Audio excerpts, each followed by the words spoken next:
Hello friends, welcome back to my channel. Fully নিরামিষ recipe, একদম veg recipe নিয়ে চলে এসেছি। আলুর বড়ার তরকারি, যেটা কিন্তু খেতেও খুব স্বাদ হয় এবং একদম নিরামিষভাবে কিন্তু আমরা বানাতে পারি। যার জন্য লাগবে এখানে আমি মিডিয়াম সাইজে 4টা আলু সিদ্ধ করে নিয়েছি।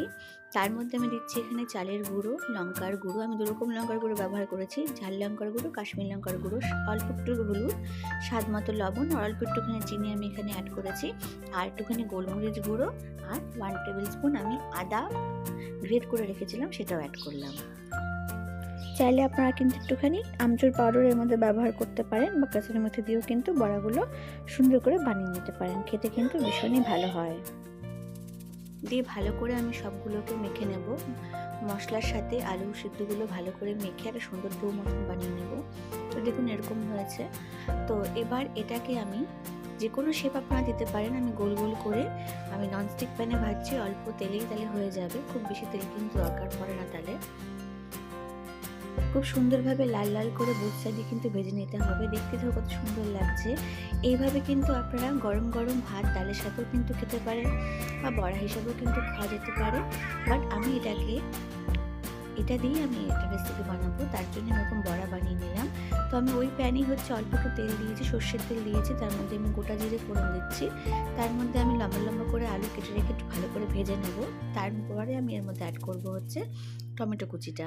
তাহলে টমেটোটা দিলে পরে খুব সুন্দর মশলাটা মিশবে ভালো। এর মধ্যে আমি মটরশুঁটি অ্যাড করেছি, আদা 1 টেবিল স্পুন আমি কোরিয়ান্ডার পাউডার, আর 1/2 টেবিল স্পুন আমি এখানে অ্যাড করছি জিরে গুঁড়ো, আর স্বাদ মতো দিচ্ছি লবণ, অল্প লঙ্কার গুঁড়ো।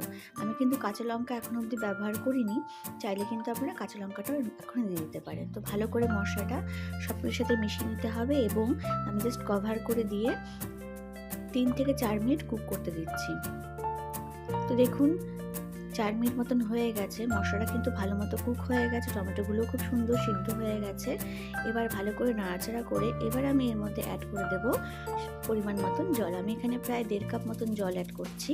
খুব বেশি ঝোলও রাখবো না, আবার খুব বেশি কিন্তু আমি ড্রাই করবো না। এবার আমি কাঁচা লঙ্কাগুলো অ্যাড করে দিয়ে এটাকে কভার করে দিয়ে ভালো করে কুক হতে দেবো। আমি ভালো মতন কুক হয়ে গেছে, ঢাকনা সরিয়ে দেখে নিচ্ছি যে আলুগুলো ভালো মতো সিদ্ধ হয়েছে কিনা। এবার আমি এই পর্যায়ে এসে বড়াগুলোকে অ্যাড করে দিচ্ছি। বড়াগুলো অ্যাড করার পর কিন্তু খুব বেশিক্ষণ ফোটাবো না, সেটা কিন্তু খেয়াল রাখতে হবে। জাস্ট 2-3 মিনিট ভালো করে একটুখানি ফুটিয়ে নিলেই কিন্তু হয়ে যাবে আলুর বড়ার তরকারি।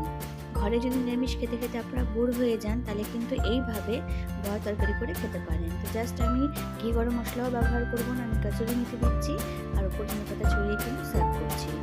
তো নিরামিষ, একদম ফুললি নিরামিষ রেসিপি যদি আপনাদের ভালো লেগে থাকে তো প্লিজ অবশ্যই ট্রাই করবেন। ভালো লাগলে কমেন্ট করে জানাবেন, and please support my channel.